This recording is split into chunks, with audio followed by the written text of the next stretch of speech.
Closed captioning brought to you by the Notaries Public of BC.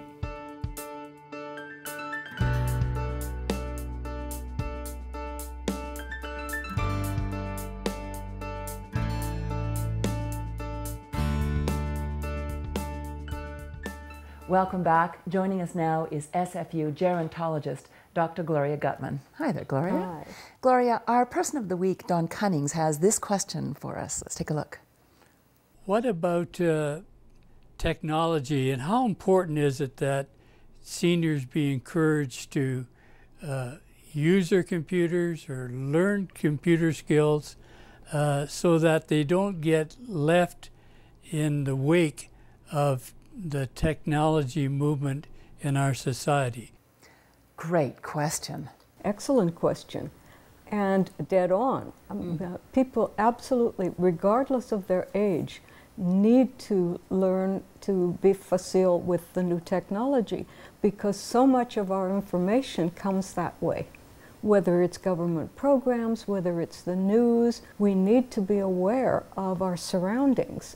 And the communication mode these days is via computers, via the new smartphones, and various ways in which people can electronically and instantaneously, either with their little fingers or with their voice, communicate with one another, and for us to access the stores of information.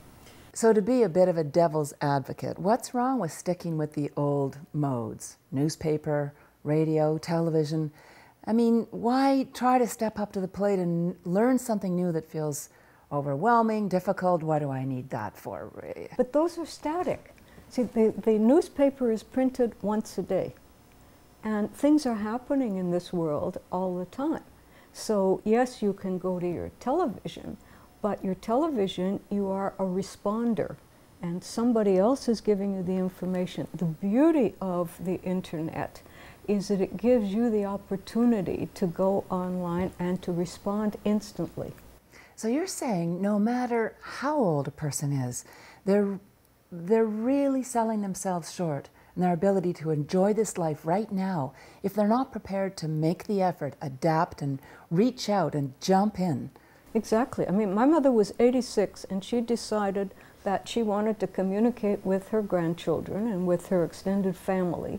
And so she went to her local senior center and took a course. And she then, thereafter, was online. These are communication tools that can enable us to keep in touch with our world, with our friends, with our relatives, even with strangers, to make new friends. So we use it for communication purposes. We can use it to monitor our own health.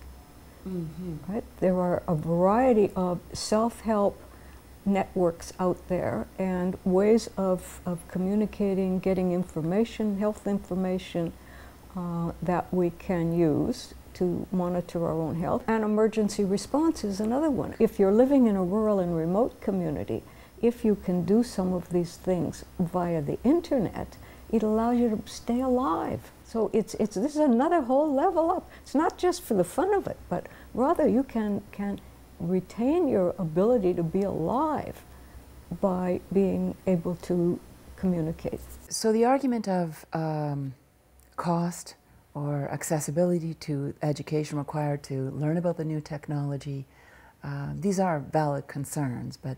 Well, they're not really, because if you really want to learn, there are a variety of educational institutions. There are, as I say, senior centers that you can go to where for very low cost you can get the basics. And I know a number of seniors who have done that. But the initiative has to be taken by the individual. I mean, you cannot wait for somebody to come and find you and take you by the hand, but rather, if you want to be part of this world in today's age, then you need to get yourself to your local learning center.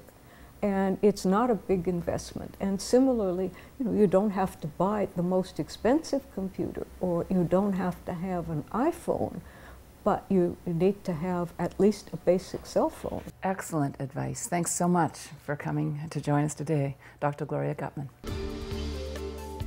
North of 49, a guide to the rest of your life.